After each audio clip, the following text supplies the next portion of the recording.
अब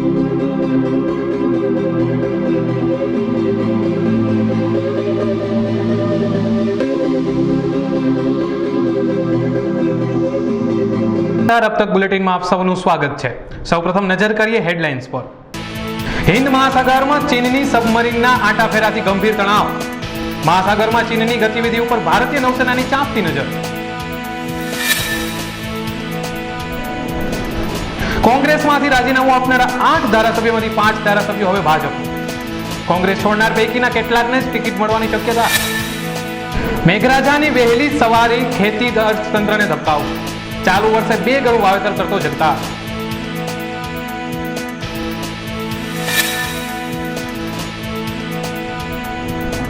લોકડાઉનમાં રાજકોટ વિભાગમાં ટ્રેક મેન્ટેનન્સનું કામ મોટા પ્રમાણમાં થયું। નવી સિસ્ટમના ઉપયોગથી નખાઈ ટ્રેક। યુનિવર્સિટીની સિન્ડિકેટ બેઠકમાં કોન્વોકેશન હોલનો મુદ્દે ગંભીર ગરમાગરમી। કોન્વોકેશન હોલના કૌભાંડ મામલે યુનિવર્સિટી સરકારને રિપોર્ટ સોંપશે। હવે સમાચાર જોઈએ વિગતવાર। ભારત અને અમેરિકા સહિતના દેશો સાથે ચાલી રહેલા તણાવ દરમિયાન ચીન દ્વારા નૌસેના તાકાતને ખૂબ જ તેજીથી વધારવામાં આવી રહી છે। સાઉથ ચાઇના સમુદ્રમાં કબજો કરવાની કવાયતની સાથે જ ચીનનો ડોળો હિન્દ મહાસાગરમાં પણ છે। હિન્દ મહાસાગરમાં ચીનની સબમરીનના આંટાફેરા થોડા સમયથી વધ્યા હોવાનું નિષ્ણાતોના ધ્યાનમાં આવ્યું છે। આ મુદ્દે વધુ વાત કરવા અમારી સાથે જોડાઈ ગયા છે અબ તકના સંવાદદાતા ગૌરવ। જી ગૌરવ।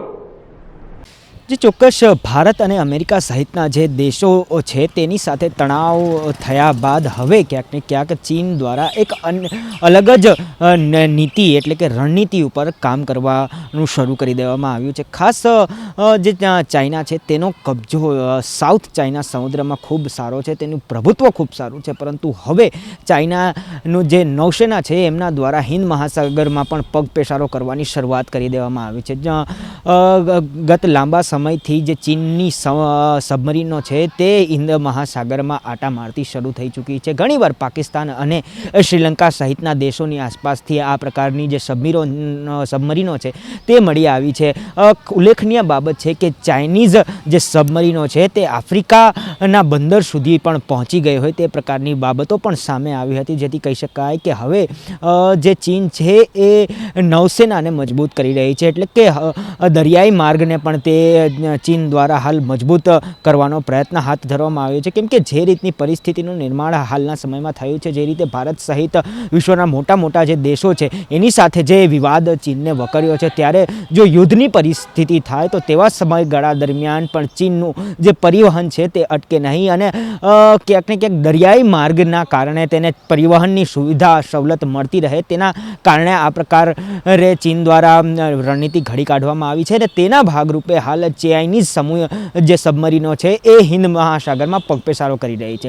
ઉલ્લેખનીય બાબત એ પણ છે કે સમગ્ર એશિયામાં જે ભારત છે એ સૌથી વધુ સબમરીન ધરાવતો દેશ છે, તો ત્યારે ક્યાંક ને ક્યાંક જ્યારે જો યુદ્ધની પરિસ્થિતિ થાય તો દરિયાઈ સરહદે એટલે કે નૌસેનાની પણ જે લડાઈ હશે, જે ટક્કર હશે તે ખૂબ મોટી હશે, કાટેકી ટક્કર કહી શકાશે। કેમ કે બંને દેશો હાલ ભારત જે છે તે સૌથી વધુ સબમરીન ધરાવતો દેશ છે અને ક્યાંક ને ક્યાંક ચાઇનીઝ જે નૌસેના છે તે પણ મજબૂત છે, તો જે યુદ્ધની પરિસ્થિતિ સર્જાય તો બંને દેશો વચ્ચે કાટેકી ટક્કર થાય તે પ્રકારની પરિસ્થિતિનું હાલ નિર્માણ થઈ રહ્યું છે। પરંતુ ચોક્કસ કહી શકાય કે હાલ ભારત માટે આ બાબત ખૂબ ગંભીર છે અને ભારત દ્વારા આ જે બાબત છે તેને ગંભીરતાથી લેવી પણ હાલના સમયમાં ખૂબ તેની મહત્વતા છે, ખૂબ જરૂરિયાત। રાજ્યસભા ચૂંટણી પહેલા કોંગ્રેસમાંથી ધારાસભ્ય પદેથી રાજીનામું આપનારા 8 ધારાસભ્યો પૈકીના 5 ધારાસભ્યોએ આજે શનિવારે બપોરે કમલમ ખાતે વિધિવત રીતે કેસરીઓ ધારણ કરી ભાજપમાં પ્રવેશ કરી લીધો છે। કોંગ્રેસને રામ રામ કરનારા પૈકીના 5 પૂર્વ ધારાસભ્યો કમલમ ખાતે પહોંચ્યા હતા। ભાજપ પ્રદેશના અધ્યક્ષ જીતુ વાઘાણી કેસરીઓ ખેસ પહેરાવી ભાજપમાં વિધિવત પ્રવેશ કરાવ્યો હતો। કમલમ ખાતે પહોંચનાર તમામને થર્મલ સ્ક્રીનિંગ બાદ અંદર પ્રવેશ અપાયો હતો। જીતુભાઈ વાઘાણીની ઉપસ્થિતિમાં કમલમ ખાતે કોંગ્રેસનો સાથ છોડનાર પૂર્વ ધારાસભ્ય જેવી કાકડિયા, પ્રદ્યુમનસિંહ ઝાલા, જીતુભાઈ ચૌધરી, અક્ષય પટેલ અને બ્રિજેશ મેરજા ભાજપમાં જોડાયા છે। પક્ષ પલટાઓથી બંને પક્ષના પાયાના કાર્યકરોમાં ભારે અસંતોષ જોવા મળી રહ્યો છે। આગામી સપ્ટેમ્બર માસમાં ગુજરાત વિધાનસભાની ખાલી પડેલી 10 બેઠકો માટે ચૂંટણી યોજાય તેવી સંભાવના છે, ત્યારે જો કોંગ્રેસમાંથી આવેલા પક્ષ પલટુઓને ભાજપ ટિકિટની લાણી કરશે તો તેના પરિણામ પક્ષે સ્થાનિક સ્વરાજ્યની ચૂંટણીમાં પણ ભોગવવા પડે તેવી શક્યતાઓ પણ નકારી શકાતી નથી. જોડ તોડ કરી કોઈ પણ રીતે ભાજપ ભલે રાજ્યસભાની 3 બેઠકો જીતવામાં સફળ રહ્યું હોય, પરંતુ હવે વિધાનસભાની પેટા ચૂંટણી અને ત્યારબાદ રાજ્યભરમાં યોજનારી તાલુકા પંચાયત, જિલ્લા પંચાયત, નગરપાલિકા અને મહાનગરપાલિકાઓની સામાન્ય ચૂંટણીમાં પક્ષને ભારે મુસીબતનો સામનો કરવો પડે તેવી શક્યતા પણ હાલ નકારી શકાતી નથી.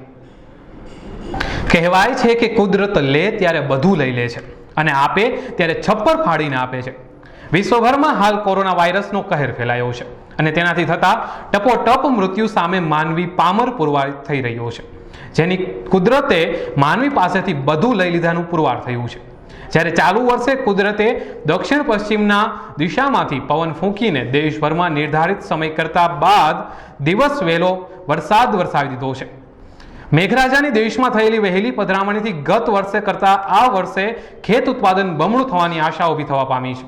મેઘરાજાની વહેલી પધરામણીના પરિણામે આગામી વર્ષમાં ખેત ઉત્પાદન થકી અર્થતંત્ર ધબકતું થશે તેવી આશા છે.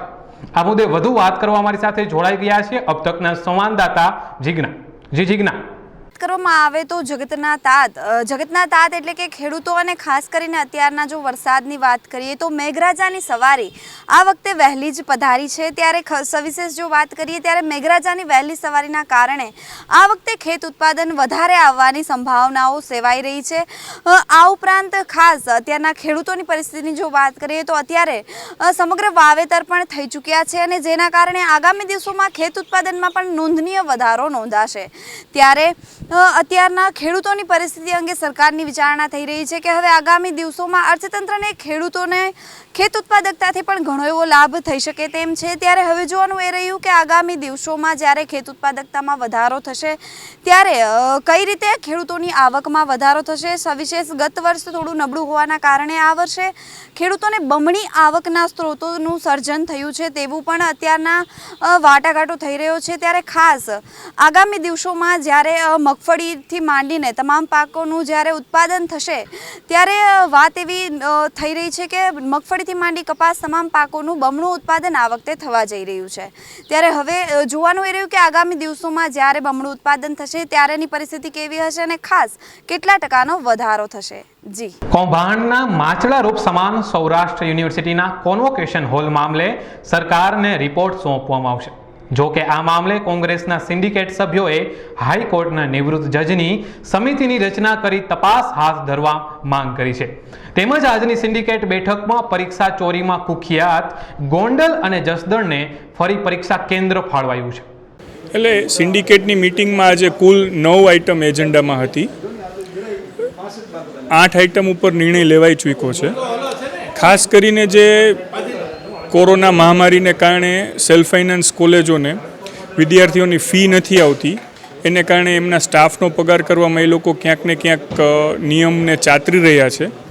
એ બાબતે સર્વ સિન્ડિકેટે બહુ સ્પષ્ટ રીતે અને સર્વાનુમતે એવો ઠરાવ કર્યો છે કે શૈક્ષણિક કે નોન શૈક્ષણિક જે કાંઈ ટીચિંગ કે નોન ટીચિંગ સ્ટાફ છે એ બધાને સંપૂર્ણ પગાર આપવો. આના માટે ઉચ્ચ શિક્ષણ કમિશનર શ્રી ઓલરેડી એક પત્રથી તાકીદ કરેલી છે. આજની સિન્ડિકેટમાં 7 નંબરના એજન્ડામાં કોન્વોકેશન હોલની 7 થી 8 વર્ષ પહેલાં જેમાં નાણાકીય ગેરરીતિ થઈ છે એમાં સૌરાષ્ટ્ર યુનિવર્સિટીના સત્તામંડળના સભ્ય તરીકે આજે મેં અને ધરમભાઈ કામલિયાએ ગુજરાત જાહેર હિસાબ સમિતિએ યુનિવર્સિટી પાસે જે જુદા જુદા જવાબો માંગ્યા છે કે ભાઈ આમાં કોની જવાબદારી ફિક્સ કરવી. સૌરાષ્ટ્ર યુનિવર્સિટીના કેમ્પસમાં આવેલ કોન્વોકેશન જે હોલનું બિલ્ડિંગ છે જેનું કામ અધૂરું છે આજની તારીખમાં, એના વિશે સરકારશ્રીની સૂચના મુજબ 30 તારીખ પહેલાં એનું હાલનું સ્ટેટસ અને રિપોર્ટ આપવાનો હતો. આજની સિન્ડિકેટની સભા ખાસ આના માટે જ સૌરાષ્ટ્ર યુનિવર્સિટીમાં મળી અને એમાં ચર્ચા વિચારણાને અંતે સરકારશ્રીને જે પીએસીએ જે કાંઈ વસ્તુ પ્રશ્નો અમને જે પૂછ્યા હતા એનો જવાબ અમે સબમિટ કરવાના છીએ 30 તારીખ પહેલાં. એ પ્રમાણે અત્યાર સુધીની જે કાંઈ કામગીરી જે થઈ છે એનો આખો રિપોર્ટ અમે એ 30 પહેલાં સબમિટ કરી દેવાના છીએ. સૌરાષ્ટ્રમાં ટ્રેન વ્યવહાર બંધ છે, ત્યારે આ સમયગાળા દરમિયાન મુસાફરોના હિતમાં પાટા બદલવાની તેમજ જૂના રેલવે ટ્રેકનું રિપેરિંગની કામગીરી હાથ ધરવામાં આવી છે. રાજકોટથી સુરેન્દ્રનગર વચ્ચેના રેલવે ટ્રેકને રિપેર કરવાની કામગીરી લોકડાઉનના સમયગાળા દરમિયાન હાથ ધરવામાં આવી છે. પરિણામે અત્યાર સુધી જે ટ્રેન 75 કિલોમીટર પ્રતિ કલાક ચાલતી હતી તેના બદલે તે 100 કિલોમીટર પ્રતિ કલાક ચાલી શકશે, તેમજ મુસાફરો માટે આરામદાયક મુસાફરી બની રહેશે. जैसा कि आप जानते हैं, कोरोना संकट के कारण राजकोट मंडल में यात्री गाड़ियों का संचालन इस समय बंद है, लेकिन पार्सल स्पेशल गाड़ियां और माल गाड़ियों का आवागमन सतत रूप से जारी है. रेलवे ने आवश्यक वस्तुओं की आपूर्ति के लिए इन गाड़ियों के संचालन को बेहतर बनाया. हमारी माल गाड़ियां इस समय पिछले वर्ष की तुलना में कहीं बहुत अधिक गति से चल रही है. इस अवसर का उपयोग करते हुए राजकोट मंडल ने इंफ्रास्ट्रक्चर डेवलपमेंट और इंफ्रास्ट्रक्चर मेंटेनेंस के कई कार्यों को युद्ध स्तर पर किया. पिछले 2 माह से रेल पथ नवीनीकरण, रेलों का बदलाव, स्लीपर बदलाव, गिट्टी की गहरी छनाई, पुलों के स्लेब का बदलाव, गर्डर की रिलॉन्चिंग इत्यादि कई कार्यों को निपटाया गया है. इन सभी कार्यों में सबसे महत्वपूर्ण बात यह है कि इनको अत्याधुनिक मशीनों की सहायता से किया जा रहा है. અબડાસા તાલુકામાં તેરા રોડથી સણસરા રોડ પર 1 વર્ષ પહેલા બનાવેલા પુલમાં ભ્રષ્ટાચાર થયાની વાત સામે આવી છે. પુલ બનાવ્યાને હજુ 1 વર્ષ જ થયું છે, ત્યાં પુલના વચમાં મોટી તિરાડો પડી છે, તો ક્યાંક પુલિયાની સાઇટો બેસી ગઈ છે. આ વિસ્તારના લોકોનું એવું સપનું હતું કે નલિયાથી દેસલ પર રોડ સારો બની જશે અને લોકોને આવવા જવામાં કોઈ તકલીફ નહીં થાય, ત્યારે રોડ તો સારો બની ગયો, પણ પુલિયાની પરિસ્થિતિ ખૂબ જ ખરાબ છે. મોરબીમાં પોલીસ તંત્ર સાવ ગોકળ ગતિએ કાર્ય કરી રહ્યું છે. મોરબીના રાતાભેર પાસેના પેટ્રોલ પંપમાં 2 અજાણ્યા શખ્સોએ લૂંટ કરી હતી, તેની ફરિયાદ 4 દિવસ બાદ નોંધાઈ. રાતાભેર નજીક પેટ્રોલ પંપમાં મોટરસાયકલ ઉપર 2 અજાણ્યા શખ્સોએ પેટ્રોલ પંપના કર્મચારી પ્રદીપભાઈ દિલીપભાઈ સારલાને પકડી રાખી કુલ રૂપિયા 40,000ની લૂંટ મચાવી હતી. લૂંટને અંજામ આપ્યા બાદ બંને શખ્સો નાસી છૂટ્યા હતા. ધોરાજીમાં ટેકાના ભાવે ઘઉંની ખરીદી કેન્દ્ર પર ખેડૂતોએ હોબાળો કર્યો હતો. ખેડૂતોએ આક્ષેપ લગાવ્યો હતો કે નાગરિક પુરવઠા નિગમ દ્વારા ચાલતી ઘઉંની ખરીદીમાં ગોલમાલ થઈ રહી છે. ખેડૂતોનું કહેવું છે કે 1 કટ્ટા દીઠ 100 થી 200 ગ્રામ ઘઉં વધુ લેવાઈ રહ્યા છે. આ બાબતે ધોરાજીના ધારાસભ્ય લલિત વસોયાએ પોતાની પ્રતિક્રિયા આપી હતી. ગીર સોમનાથના કોડીનાર તાલુકાના તલાટીઓને ખોટી ઓળખ આપી ટેલિફોનિક ધમકી મળતા ભારે ખળભળાટ મચ્યો છે. તાલુકાના 15 ગામોના તલાટી અને સરપંચને અજાણ્યા શખ્સ દ્વારા જૈવ વિવિધતાને લગતા અલગ અલગ કામો અને ઠરાવોને લઈ અલગ અલગ મોબાઈલમાંથી ધમકી મળી હતી. આ મુદ્દે તલાટી મંડળે તાલુકા વિકાસ અધિકારીને રજૂઆત કરી હતી. એ કતરી ગામમાં જૈવ વિવિધતા સમિતિના ખાતા ખોલાવવા બાબતે કોઈ ઝાલાભાઈ કરીને વ્યક્તિ હતા, એને તલાટીને ફોન કરીને કીધું છે કે ભાઈ હું ગાંધીનગરથી આવું છું, મારે દરેક તલાટીને આ ખાતા બાબતનું જાણ કરવાની છે અને હું ગીલા મેડમની ત્યાંથી બેઠો છું, બરાબર, અને ત્યાંથી તમને ફોન કરું છું. આ તમારે તાત્કાલિક ખાતા ખોલાવી 1 જ દિવસમાં બધું આપી દેવાનું થાય છે. એમ દરેક તલાટીને આ તમને આ નહીં થાય તો નોટિસો મળશે. આ જે છે કોડીનાર તાલુકાના લગભગ 15 થી 16 તલાટીઓને અલગ અલગ 3 નંબરો પરથી કોલ ગયેલા અને એ કોલની અંદર એને એવું ડાયરેક્ટ કીધેલું છે કે તમે અમને જ સીધો ઠરાવ કે જે કંઈ તમારે ડોક્યુમેન્ટ આપવાનો હોય એ આપો, એ અમારો ક્લાયન્ટ આવીને લઈ જશે. અમે બધા સરપંચોને પણ આ વાત ધ્યાને આવેલી છે, તો જો આમાં કંઈ ઉપરથી કોઈ પણ જવાબ નહીં મળે તો અમે એની ઉપર ફોજદારી રાહે કાર્યવાહી કરશું અને એમાં પણ કાંઈ ન ઓલું થાય તો અમે આ તાલુકા પંચાયતને સરપંચો અને તલાટી મંત્રી ભેગા થઈને તાળાબંધીનો પ્રોગ્રામ પણ ભવિષ્યમાં કરશું. કચ્છ જિલ્લામાં ચોમાસાની શરૂઆતમાં જ સારો વરસાદ પડતા નાના અને મધ્યમ સિંચાઈના ડેમ વરસાદી પાણીથી ભરાયા છે. કચ્છમાં મોટી સિંચાઈના 20 ડેમમાં 25% પાણીનો જથ્થો હાલ ઉપલબ્ધ છે. કચ્છ સિંચાઈ વર્તુળ કચેરી દ્વારા આપાતકાલીન પરિસ્થિતિ અને પૂર નિયંત્રણ માટે તકેદારીના પગલાં લેવામાં આવ્યા છે, જેમાં કંટ્રોલ રૂમ, મશીનરી તૈયાર છે. ઉપરાંત સૌથી મોટા ટપ્પર ડેમના દરવાજા પર પણ સેટેલાઇટ ફોન ગોઠવાયા છે. એટલે કે 2019ના ચોમાસામાં કચ્છ માટે, ખાસ કરીને પશ્ચિમ કચ્છ જેમાં અબડાસા, લખપત, નખત્રાણા એ વિસ્તારમાં બહુ સારો વરસાદ થયેલો. એ વિસ્તારના લગભગ બધા જ ડેમ આપણા ભરાઈ ગયા હતા. જ્યારે ભુજ અને આજુબાજુના વિસ્તારમાં ઓછો વરસાદ હતો, એ ડેમ લગભગ ખાલી હતા. પણ છતાંય પશ્ચિમ કચ્છના ડેમોમાં સારું પાણી હોવાના કારણે આપણે આખું ચોમાસું સારી રીતે કાઢી શકીએ છીએ. અને આ વર્ષે વરસાદ સમયસર થયો છે, શરૂઆત તો થઈ ગઈ છે, પણ કદાચ જો ખેંચાનો હોત તો 31 ઓગસ્ટ સુધી પણ આપણે પહોંચી શકીએ એટલું પાણી આપણી પાસે ડેમોમાં ઉપલબ્ધ હતું. પણ જે માંડવીમાં વરસાદ થયો મોટાભાગે દરિયાકાંઠાની પટ્ટીમાં થયો છે. એના હિસાબે જે આપણા મોટા ડેમ છે કે જે અંદરની સાઈડ હતા, દરિયાકાંઠાથી દૂર છે, એમાં ખાસ પાણીની નોંધપાત્ર આવક ક્યાંય થઈ નથી. હા, પૂર માટે પણ આપણે પૂર નિયંત્રણ કક્ષ અહીંયા 24/7 સતત ચાલે એ રીતનો પૂર નિયંત્રણ કક્ષ ખોલવામાં આવે છે ભુજ મુકામે જ. અને જે 20 મધ્યમ સિંચાઈ યોજનાઓ છે દરેક પર આપણી પાસે વાયરલેસ સેટ સાથે માણસો ઉપલબ્ધ કરવામાં આવે છે. એ 24 કલાક ત્યાં ડેમ પર રહે છે. એટલે તમામ રીતે આપણી તૈયારીઓ પૂરી છે. ચોમાસામાં ગમે તેવો વરસાદ આવે તો આપણે આરામથી મેનેજ કરી શકીશું. કેશોદના નાની ઘનસારી ગામે લોકો ઝેરી મધના ઝુંડથી ભારે પરેશાન છે. આ મુદ્દે જ્યારે લોકોએ વન વિભાગને જાણ કરી તો ખેતીવાડી વિભાગને જાણ કરો એવું કહેવામાં આવ્યું હતું. પરંતુ જ્યારે લોકોએ ખેતીવાડી વિભાગને જાણ કરી તો તેમણે પણ હાથ ઊંચા કરી દીધા હતા. આમ તંત્ર આ મુદ્દે સાવ બેજવાબદાર બન્યું છે. આ પરેશાની માટે જવાબદાર તંત્ર દ્વારા ઝેરી મધનો યોગ્ય નિકાલ કરવામાં આવે તેવી ગ્રામજનોએ માંગણી કરી છે. મગનભાઈ ધનજીભાઈ મકડિયા, આ મારા પ્લોટ વિસ્તારનો રસ્તો છે, ત્યાં ઝેરી મધ આવેલું છે. આ ઝેરી મધને માં આવેલું છે. આ છોકરા ભણવા જાય છે, એ બધું આ રસ્તો છે. ઝેરી મધ ઉજરી દે, હા, એ અમારે ઓલો છે, માન્યતા છે. ગુજરાતમાં જેમની કામગીરી અત્યંત સંવેદનશીલ અને હકારાત્મક ગણાવાય છે તેવી માણાવદરની વીજ કચેરી જનતા પણ વખણાઈ રહી છે. માણાવદરની આ વીજ કચેરી ઇનામને પાત્ર હોવા છતાં તાજેતરમાં જ તેની વીજ ફોલ્ટ ઓફિસ અન્ય સ્થળે ખસેડવાના સમાચારથી વીજકર્મીઓમાં ભારે નારાજગી પ્રવર્તી રહી છે. આ અંગે માણાવદર સબ ડિવિઝન 1ના કાર્યરત લાઇન કર્મચારી તથા ટેકનિકલ કર્મચારીઓએ પોતાની નારાજગી દર્શાવતું એક આવેદનપત્ર નાયબ ઇજનેર DN રૂપારેલિયા તથા કાર્યપાલક ઇજનેર જૂનાગઢને મોકલીને જણાવ્યું હતું. હું DN રૂપારેલિયા, નાયબ ઇજનેર PGVCL માણાવદર 1 તરીકે ફરજ બજાવું છું. હમણાં થોડા સમયથી એવું માલુમ પડેલ છે કે જેટકો ડિવિઝન ઓફિસ અહીંયા નવી બિલ્ડિંગ બનેલ છે અને જેને ફોલ્ટ ઓફિસ PGVCLની જે એની બાજુમાં છે તેમને ખસેડવાની પ્રક્રિયા એમના દ્વારા ચાલુ છે. જે સબબ અમારા લાઇન સ્ટાફે મને આવેદનપત્ર આપેલું છે કે જે ફોલ્ટ ઓફિસ ત્યાં નજીક હોય તો ફીડરો બધા સરળતાથી જોઈ શકાય, એટેન્ડ કરી શકાય અને એસએસમાં લાઇન ક્લિયર વહેલી તકે લઈ શકાય, જેથી આમ જનતાને પાવર રિસ્ટોરેશન વહેલી તકે થઈ શકે અને પાવર રિસ્ટોર કરવામાં વિલંબ ન પડે.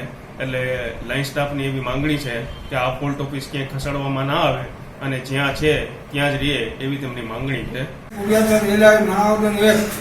આજ અમે ડેપ્યુટી સાહેબને આવેદનપત્ર આપેલ છે કે ફોલ્ટ ઓફિસ અમારી ખસેડવાની અને જેટકોમાં જવા દેવાની કાર્યવાહી ચાલતી હોય એવું અમને માલુમ પડેલ છે. તો આ ફોલ્ટ ઓફિસ જો ક્યાંય બહાર પણ જાય તો પ્રશ્ન આમ પબ્લિકને તકલીફ પડવાની છે અને અમને તકલીફ પડવાની છે, જેથી કરી અને આની કાર્યવાહી કરવી.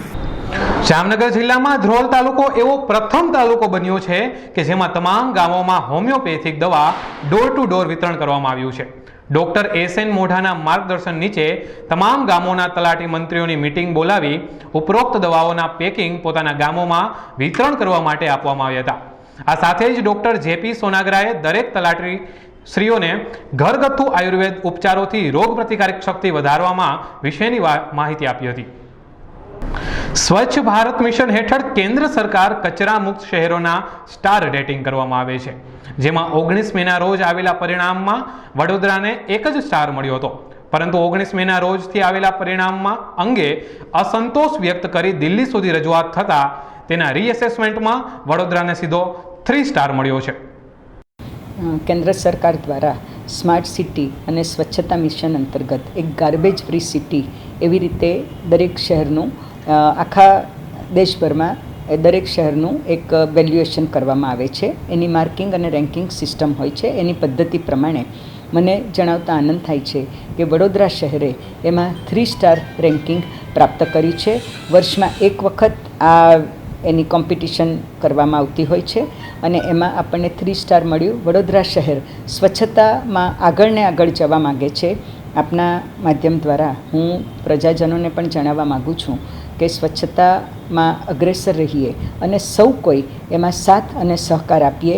આપણો જે કચરો છે ઘરમાંથી નીકળેલો એને બેમાં બને ત્યાં સુધી આપણે પોતે જ ભીનો અને સૂકો અલગ કરીને જ આપીએ, જેથી કરીને આગળ સેગ્રિગેશનમાં પણ એને સ્મૂથનેસ રહે અને એનો જે સાયન્ટિફિક નિકાલ પણ આપણે કરીએ છીએ.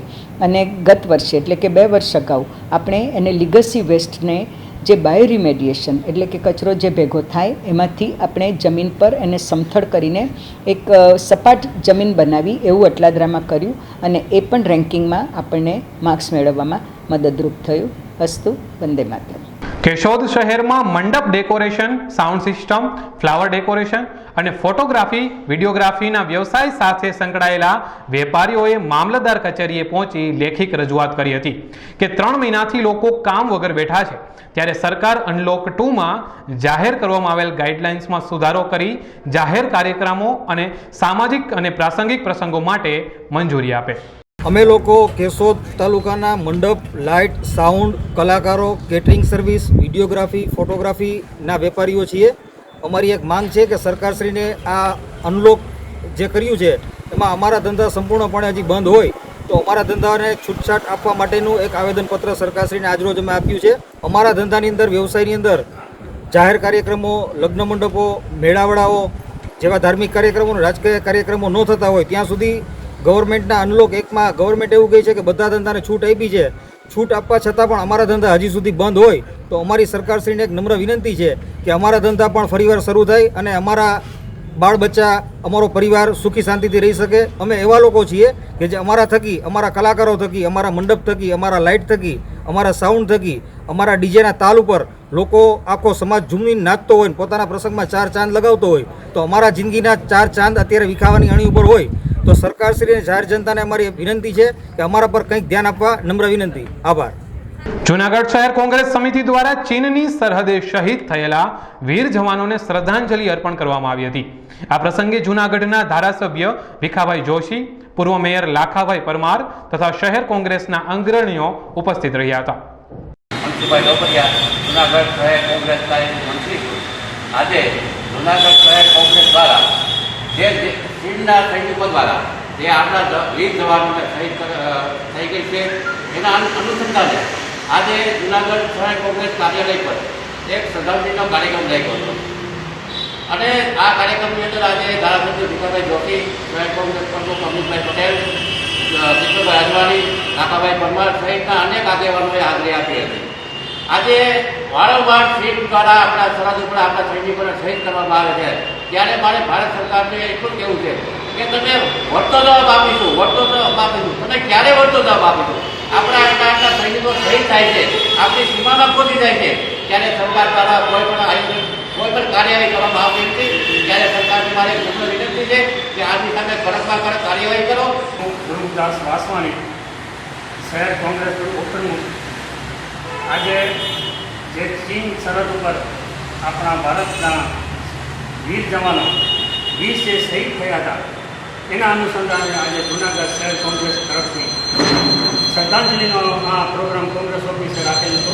જૂનાગઢમાં NSUI દ્વારા ઓનલાઈન એજ્યુકેશનના અને ખાનગી શાળાઓ દ્વારા ઉઘરાવાતી વિવિધ ફી સામે વિરોધ દર્શાવતું આવેદનપત્ર જિલ્લા શિક્ષણાધિકારીને આપવામાં આવ્યું હતું.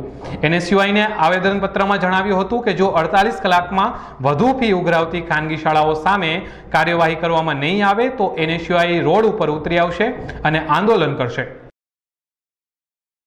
મારું નામ યુગ પુરોહિત, NSUI પ્રમુખ જૂનાગઢ.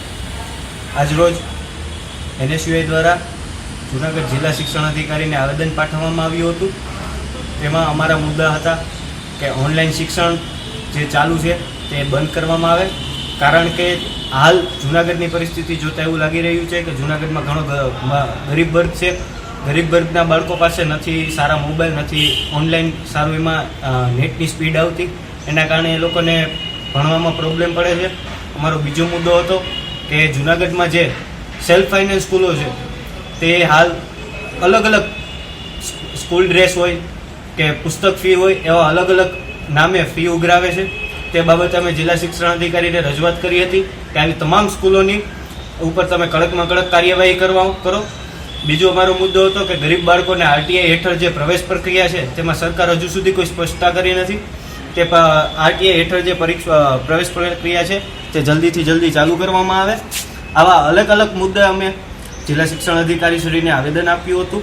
48 કલાકનું અલ્ટિમેટમ આપ્યું છે સરકારને કે જો આગામી સમયમાં આવી સ્કૂલો સેલ્ફ ફાઇનાન્સ સ્કૂલો છે જે જૂનાગઢમાં એની ઉપર જે ફી માગે છે તેની ઉપર કાર્યવાહી નહીં કરવામાં આવે તો આગામી સમયમાં NSUI અને યુથ કોંગ્રેસનો કાર્યકર્તા રોડ ઉપર ઉતરી અને આંદોલન કરવાની ફરજ પડશે.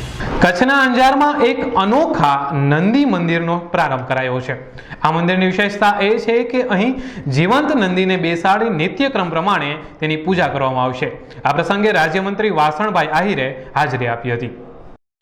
આજે જે પ્રોગ્રામ હતો એટલે કે જે અમે છેલ્લા ઘણા દિવસથી મહેનત કરતા હતા એક મંદિરનું નિર્માણ કરવાનું ને એક સ્વપ્ન હતું કે આપણે નંદી ગૌશાળા ચાલુ કરી તો એના પછી આપણે કાંઈક અલગ એટલે કે જે ભગવાન શિવના મંદિરમાં હોય નંદીજીનું હંમેશા પૂજન કરતા હોય છે. એટલે આજે એવું વિચાર્યું કે આપણે પ્રત્યક્ષ લાઈવ નંદીને લઈ ને એક નવું જ રાહ ચીધી સમાજને. એના માટે થઈને આજે 1,51,000નું એક સરસ મજાનું નંદી માટેનું મંદિર નિર્માણ કર્યું છે.